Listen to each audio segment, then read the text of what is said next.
Little 4-pint bowl. Hey buddy, go on. Hey, hey! Yes, I'm a bit directionally challenged at the best of times.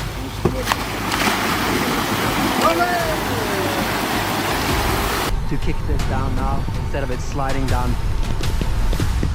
It's crazy how easy that was.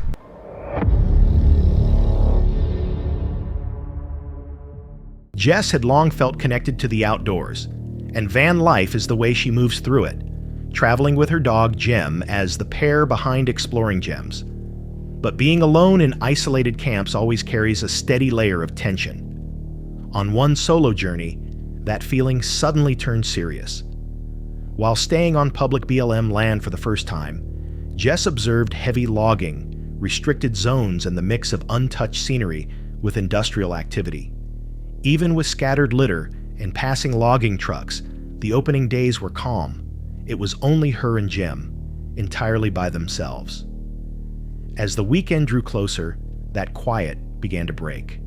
More people showed up, and while hiking back to camp, 3 dark trucks rolled past. At first it seemed harmless.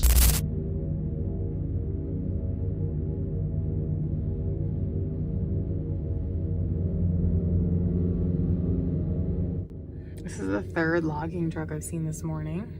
They're cutting down our forests left and right.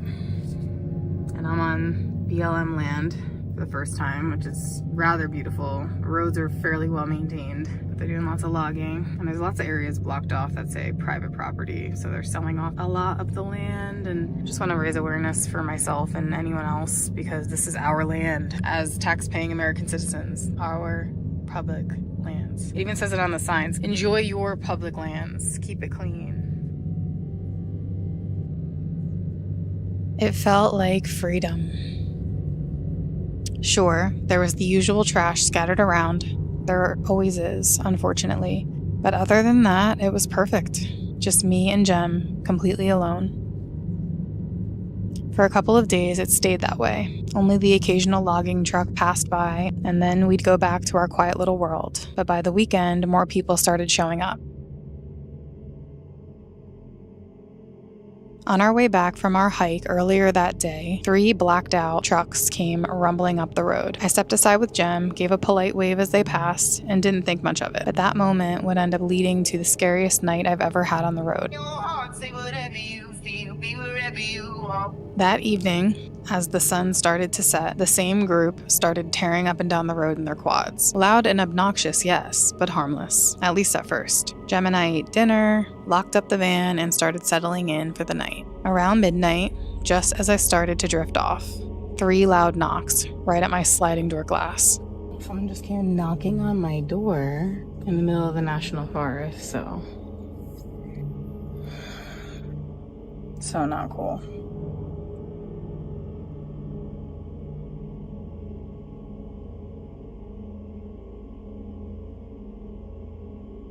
I froze. My heart stopped. I grabbed my phone to check the security cameras, but of course, it hadn't been plugged in. I peeked out through my bunk window cover. I couldn't see a thing. And those motion sensor lights I still hadn't installed, well, they're sitting right there on my dash. Regret hit hard in that moment. Then I noticed a faint glow up the hill and realized it was a fire, where the trucks from earlier had parked.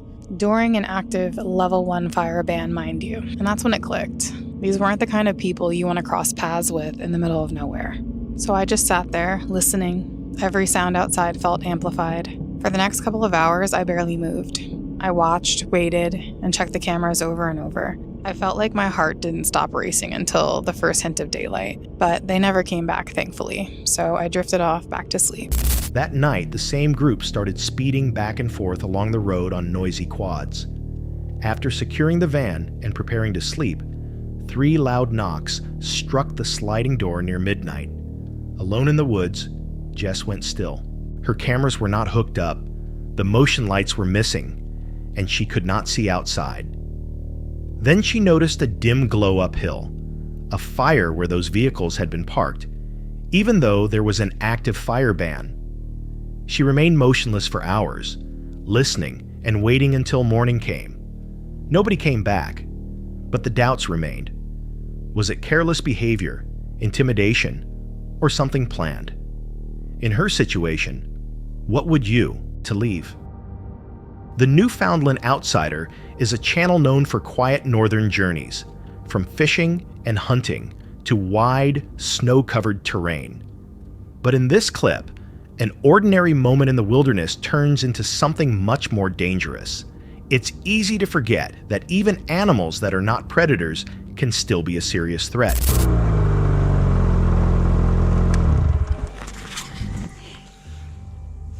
So there's a moose on the pass here. Looks like he's got his right hind leg hurt. Little 4-point bull. Hey buddy, we're just trying to get past. Oh, I feel sorry for him. He's got a long winter yet. Move off to the path a bit so I can get by. Poor thing. Although he looks fat. While traveling along a snowy pass, the man suddenly comes across a young bull moose standing directly in his path. The animal is clearly injured in one of its back legs, but at first, it shows no signs of aggression. It stays still, giving the impression that everything is under control. That calm does not last. He went about 50 yards and then stopped. Gotta get to the cabin, get the fire going, get my clothes dried up, and offload all this gear. Go on! Hurry up!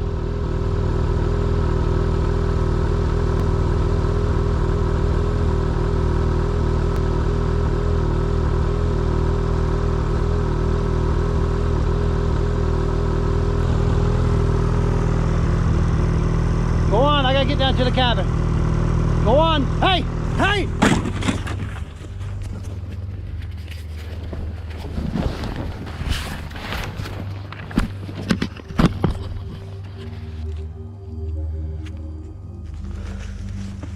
Fuck you do? Oh, knock my thing out.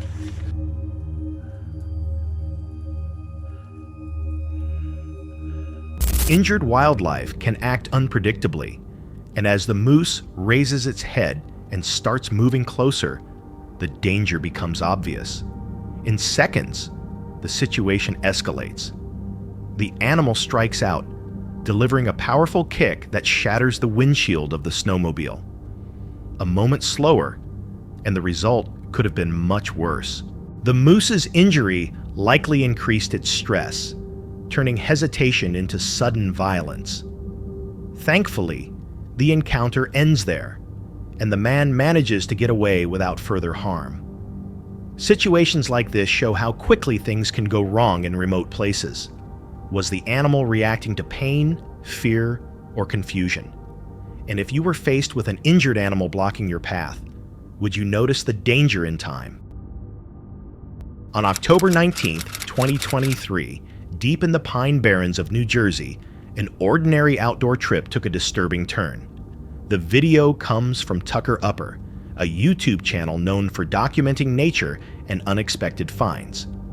While testing gear near an old sandpit lake, Tucker notices a strange shape beneath the water. The lake is quiet, almost too still, and whatever is resting below the surface does not belong there. As I started to walk around the lake, I took a short video on my GoPro. I just wanted to see the clarity of the water later on my computer, and I wasn't planning on even posting this video. I just took it for my own use, and the water was very clear. I started to walk around the rest of the lake to get a better look, and I just basically saw something reflective bouncing the light at the end of the day off the water, and it caught my eye. So I got closer, and yeah, that's when I discovered what I found. So here are all of the events that continued after this. How did a car get in here? Holy shit. You are absolutely kidding me that I just found this. There's no fucking way that somebody just... What? Bro, you're lying. I got it. At first, it looks like debris, something that sank long ago. but the shape stays defined as the camera steadies. No, you guys can see it. It's not really that, Bro, this is crazy.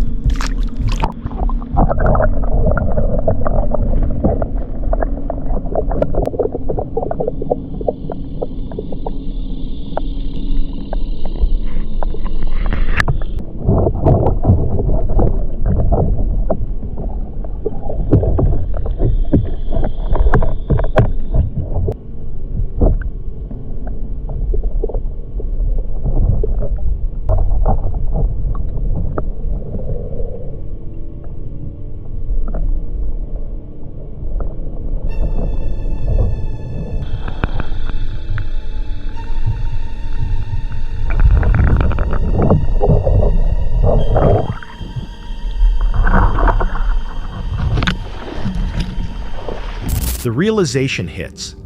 A full-sized car is sitting on the bottom of the lake, not partly submerged, but completely underwater. The license plate is visible, and even more unsettling, the trunk appears to be open. Tucker stops, aware that this could be more than abandoned property. Back at home, he reviews the footage. The longer he watches, the less accidental it seems. The next morning, Tucker returns. It's very difficult to see the car in this lighting. Last night it was crystal clear if you just looked into the lake. Almost like right here how you can see the bottom. I just was looking and saw the car, right?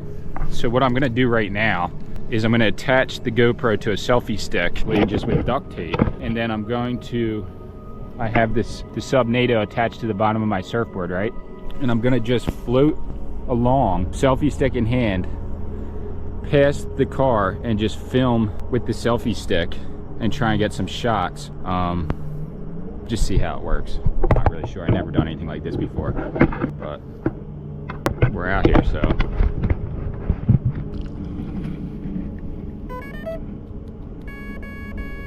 All right, let's do this.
He lowers a camera into the lake using a makeshift pole.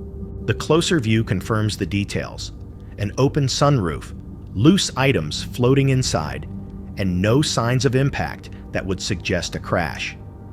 Police are contacted. Officers follow him through the woods to the lake. An oil sheen now spreads across the water's surface. The plate is checked. The car had been reported stolen. Bring it back down. Okay. We're going to bring the other straps over here. Okay. We're over the wheel. Wants to go over. That's your rear. Yeah. Driver, you're on the driver's side, right? Right. Yeah, we're going to do your wheel. Okay. All right? All right, the guy in charge. Okay. You're going to hook them straps to this. Okay. Okay? And we're going to pull the strap down. We're going to work backwards.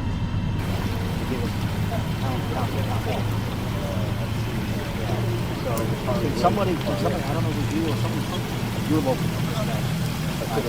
Yeah, that is perfect. That was good. Yeah, I was. Well, I just got. Actually, I just got.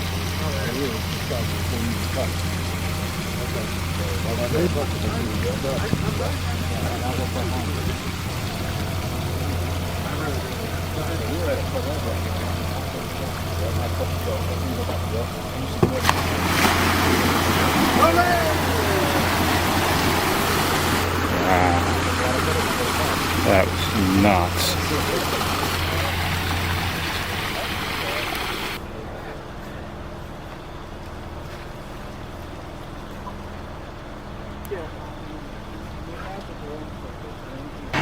This is what they use to pull it out. I wonder how much that thing runs per hour. Insanity.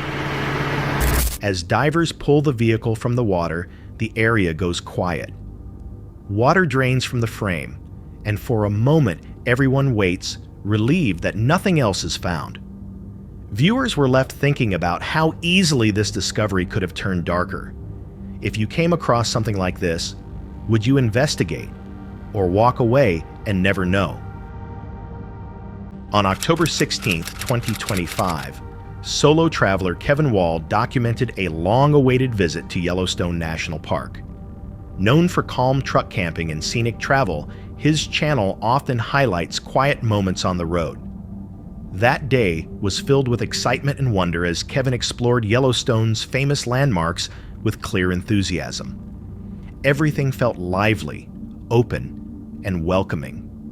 When night fell, the tone of the journey quietly shifted. Oh, you guys, look at this spot. Absolutely beautiful out here. Gotta say, I lucked out again. I don't know, it's not perfect. We are just on the side of the road, but I don't know, it's okay, it's pretty perfect. Looks like there's plenty of places to walk to. Let's go check out this trail right here. And back downhill we go. No rattlesnakes, please. I don't think there's rattlesnakes here. There might be. If Alberta has rattlesnakes, then here probably does too. Check out that view. And just a short walk away, truck's like right there. See, just through the trees and down this hill.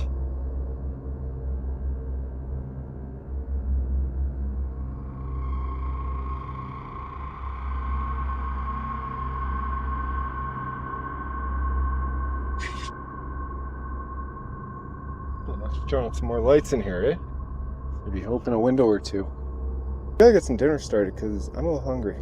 So we have two choices: pork chop or sloppy joes. You know, I haven't had sloppy joe in a long time. Oh wow, that's a little bit of chaos up there. And that's a little more chaos falling down.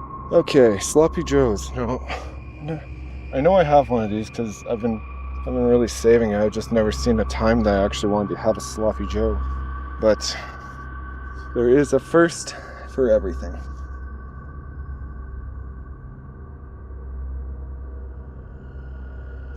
We might need a bigger pan. I have a lot of beef. Note to self, defrost your buns. Also note to self, I forgot to frost my buns. Or defrost my buns. They're already frosty. Just stick them like right here. That might do it. Beef's looking good. Only thing I'd say it's missing is some mushrooms.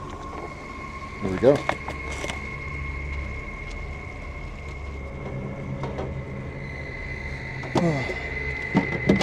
Okay, last time I opened this, I swear.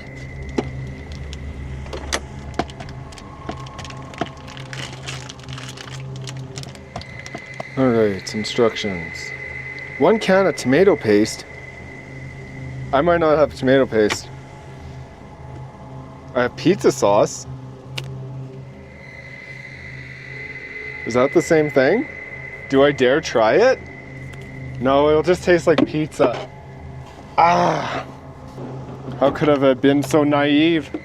I would have just made burgers. Well, you know what they say, when all else fails, tacos. Taco burgers to be exact. Oh, this is silly. We'll call this silly tacos. I don't even know what we're eating. Taco on a bun. My expectations are low, as always.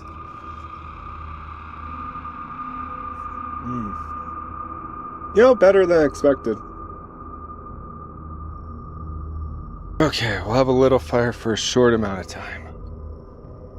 I mean, I think this spot is just asking for it.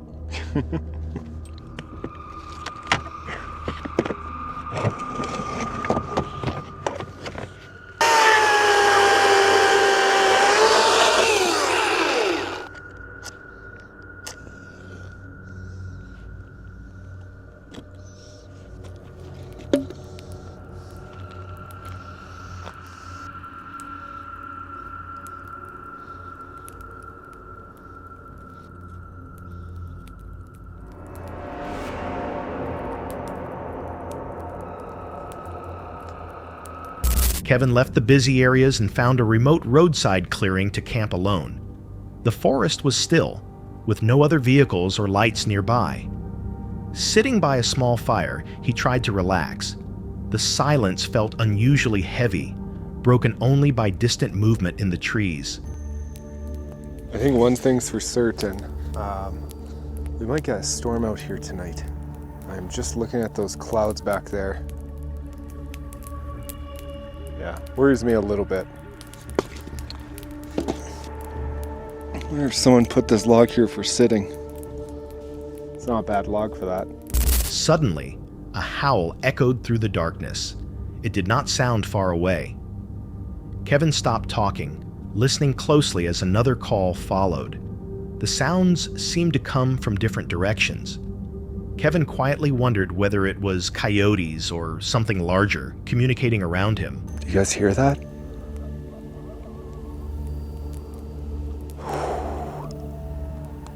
Right when I said it was quiet. You know what they're doing, right?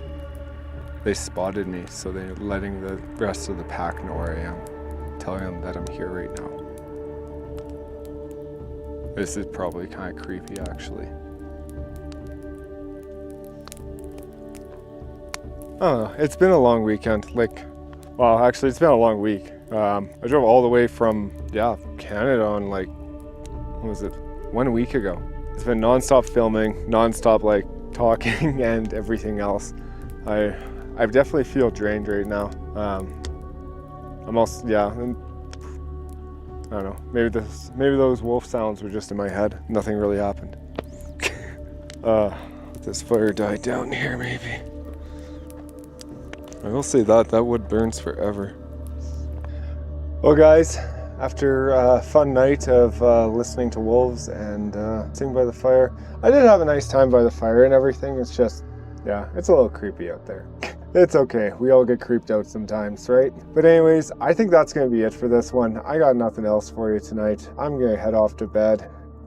Mentally drained, he admitted the isolation made everything feel closer, louder, and harder to judge.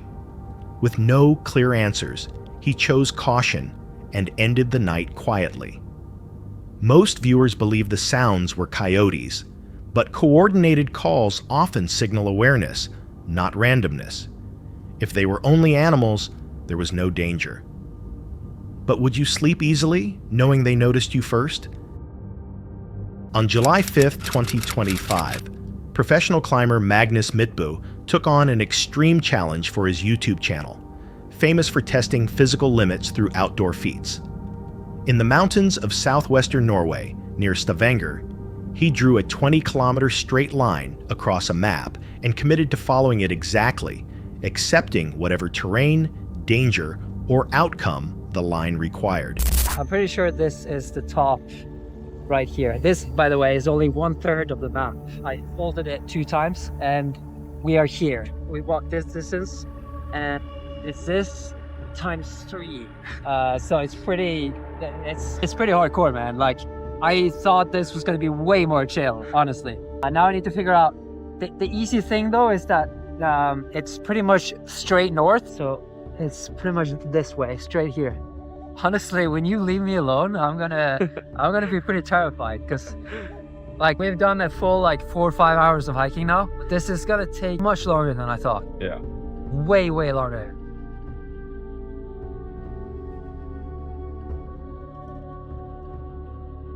I don't know. I mean, the straight line is here, but you could easily go around. I don't know. It's just such a short distance to get wet. Okay, I'll go up. I'm just gonna do it in my underwear, I think. Although it's gonna take a while for that to dry up, but putting on the wetsuit takes me about 20 minutes, so. The straight line cut directly through a mountain lake. To avoid losing time, Magnus decided not to put on protective gear. He entered near freezing water wearing only light clothing. Oh my God, it's cold.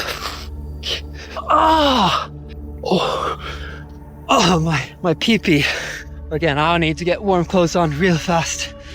If this was a life or death situation, I would never have done this. Oh, there's still a lot of water. Ooh. So next time, I'm definitely gonna put on the wetsuit. Even that short distance was like way too cold, and I realized it midway that, oh my god, this is pretty extreme. The shock struck immediately. His body started trembling uncontrollably as he hurried to warm himself on the far shore. Later, he admitted that in a true survival situation, this decision could have ended very differently. If I'm gonna find anywhere to sleep tonight. Okay, this looks like a bit of a jump. Wow, this is amazing. I think I'll have to scramble this. Question is, rope or no rope? I think I'll be fine without. I'll try first to see. Oh, it's so slippery though.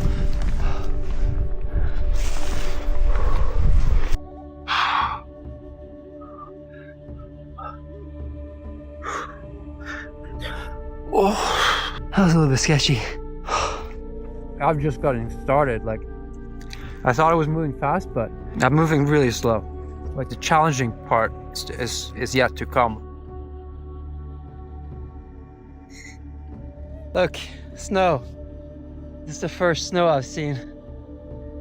Just the first little waterfall on the trip. I just filled up my water bottle. And this is the best water I've had ever, I think. This is a good rock for rappelling. I think we'll be fine without rappelling. I think I can go down here though, on my butt. I think I'm somewhere here. And I have to keep going that way. I don't know if you see it from here, but that is very steep.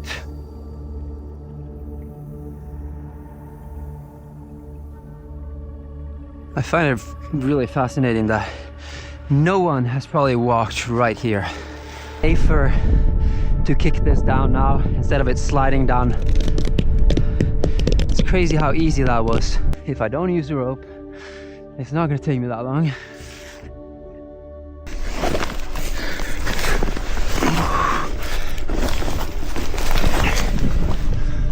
I just saved so much time doing this without putting the rope on, and it was pretty mellow. It wasn't that bad. I don't know if you see it, but there's two black sheep down there looking at me, wondering what the hell I'm doing. Hello! So, I'm not really sure where I am. I think I am here somewhere. So this is the distance I've covered, and then I have this left. Okay, I just have to do it. As rain continued, the line climbed over steep, slippery rock. To keep moving, Magnus went upward without a rope. Every step was careful, but the wet stone offered little traction. The choice saved time, but left no room for mistakes. A single slip would have ended the challenge instantly. Everything feels pretty sore today. It looks like I will have to do some climbing here. Making sure that this is solid is pretty important. Oh, this is good. So the Ace Pro 2 is also filming from that angle. This crack looks pretty wet, especially in the beginning. Oh, it's so slimy. Yeah, no, that might work a little bit. It's better than nothing. This one is not that great, but it's just as a backup. Okay.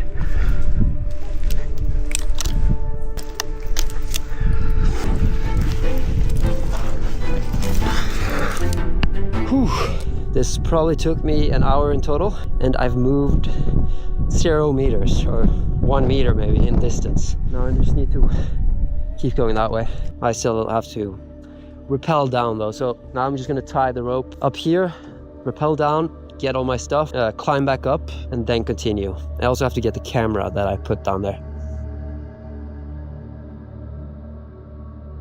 I just realized why it feels so much further, and I feel so stupid. It's so obvious now why it's not 20k. That's because of the elevation, you know? In a straight line, it would be 20k, but I'm not able to fly. So I have to go up and down and up and down. So my guess is that it's gonna be more like 25, 30k Why did I not think of that? Okay, I don't know if you guys see this, but what the hell? Like now I just came to a full stop. This is a ledge and there's probably like 200 meters down or something. Like I just walked down from here. I have no idea how I'm gonna get around this. I don't even know where I am. Okay, but this is not good. This is not good at all. This seems pretty dangerous. Problem is I don't know where I am. I mean, I know that I've been walking in a straight line, but I don't really know exactly where I am. Okay, I think I need to go a little bit that way. So I actually went off track for a little bit without noticing it because I haven't had any landmarks to navigate from, but now I'm back on the track. So I hope I'm not gonna jinx it. It's so foggy too, so that makes navigating a lot harder. On the second day, thick fog swallowed the landscape. Standing near a drop, Magnus struggled to tell where he was on the rock face. With no clear markers and no one nearby, the feeling of isolation became undeniable. For a moment, moving forward and backward felt equally uncertain. Sun that I've seen so far, oh my god, that is so nice. I just feel it warming just a little bit and it's amazing. I spoke too soon. It's raining harder than ever. So I think I'm up here. Only have a couple kilometers left. Once in a while the sun breaks through the clouds just a little bit and it gives me some hope that it's gonna break through completely, but it never does. Just like a minute later it starts pouring down again.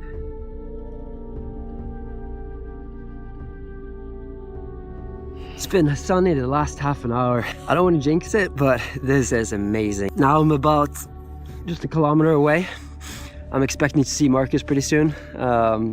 Yeah, this is like the best welcome present, having a little bit of sun. It's crazy how the weather is changing so quickly. Like, just like 30 minutes ago, it was pouring down. And now it's nice. Well, I said that. And then the sun goes down and there's clouds over there. So it looks like it could start raining again. Yeah, I should keep moving.